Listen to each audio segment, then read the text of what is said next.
Continuation of Chapter 1 from Demelza, the second Poldark novel, and Demelza's about to have her baby and has sent Ross to get help.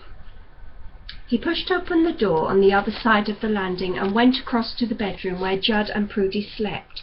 The ill-fitting bedroom door opened with a long squeak, which merged into Prudy's slow, rasping snore. He grunted in disgust, for the hot, close, sweaty smell offended his nose. The night air might be dangerous, but they could surely open the window during the day and let this stink out. He went across and parted the curtains and shook Judd by the shoulder. Judd's two great teeth showed like gravestones. He shook again, violently. Judd's nightcap came off, and a spot of candle grease fell on his bald patch. Judd woke. He began to curse. Then he saw who it was and sat up, rubbing his head. "What's amiss?" "Demelza is ill." How call her anything but Demelza to a man who had been here when she came as a tattered waif of 13? "I want you to go for Dr. Choke at once, and wake Prudy. She will be wanted too. What's amiss with her?" "Her pains have begun." "Who that? Thought he said she were ill."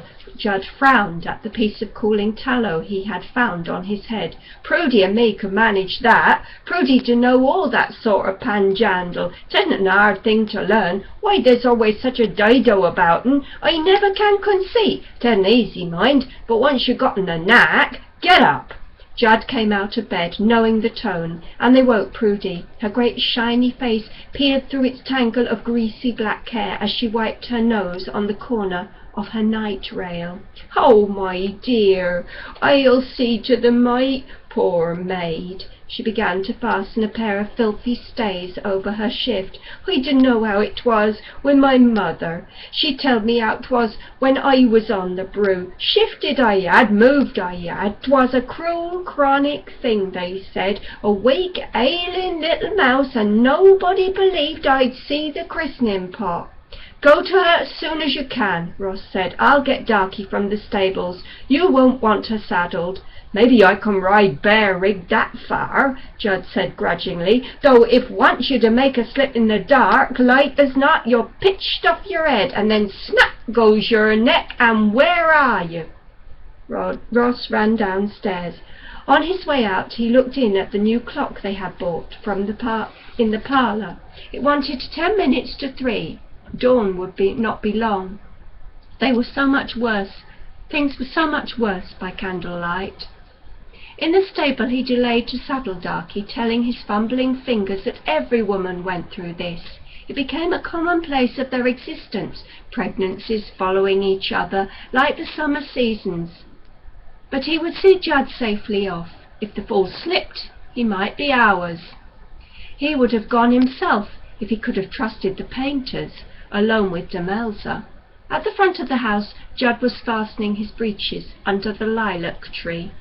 "Don't know as I shall rightly see me way," he said. "Dark as a blathering sack 'tis. By rights I should have a lantern on a pole, a long pole as I could hold out. Get up, or you'll have the pole across your head." Judd mounted. "What's to say he won't come?" "Bring him," said Ross, and gave Darky a slap across the haunches. When Judd turned in at the gates of Fernmore, the house of Thomas Choke, he observed disdainfully that the building was little more than a farmhouse, though they put on airs as if it was Blenheim. He got down and rat-tatted at the door. The house was surrounded by big pine trees, and the rooks and jackdaws were already awake, flying round in circles and being noisy. Judd raised his head and sniffed. All yesterday they'd been unsettled at Nampara. At the 7th knock a window screeched above the door, and a nightcap appeared like a cuckoo out of a clock. Well, man, what is it? What the damnation noise?" Judd knew by the voice and eyebrows that he had flushed the right bird. "Captain Poldark sent me for to fetch ye," he said, mumbling. "Mistress Poldark's took bad, and they do need you." What Mistress Poldark, man? What not Mistress Poldark, Mistress Demelza of Poldark, Overton and Para, her that be going to have her first. Well, what's wrong? Didn't they say what was to do? Ace, 'tis her time. Nonsense, fellow. I saw her last week, and I told Captain Poldark that there would be nothing until June. Go tell them I stand by that opinion. The window slammed. Judd Painter was a man much interested in the malign indifference of man and Providence to his own needs, and interested in not much else. But sometimes an accident roused him for other ends. This was one of the accidents.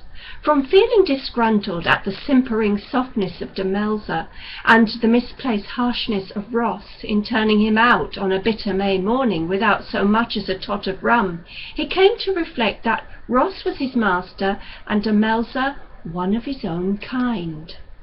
3 minutes later, Dr. Choke put out his head again. "What is it, man? You'll have the door down. I was told to fetch you. You insolent fellow! I'll have you thrashed for this. Where's your horse? I'll have him out while you put your drawers on." The surgeon withdrew. Polly Choke's lisping voice could be heard in the background, and once her fluffy head passed the window, they were in consultation. Then Choke called down coldly, "You must wait, fellow. We shall be with you in 10 minutes." Judd was sufficiently alive to the surgeon's peculiarities to know that by this Choke meant only himself.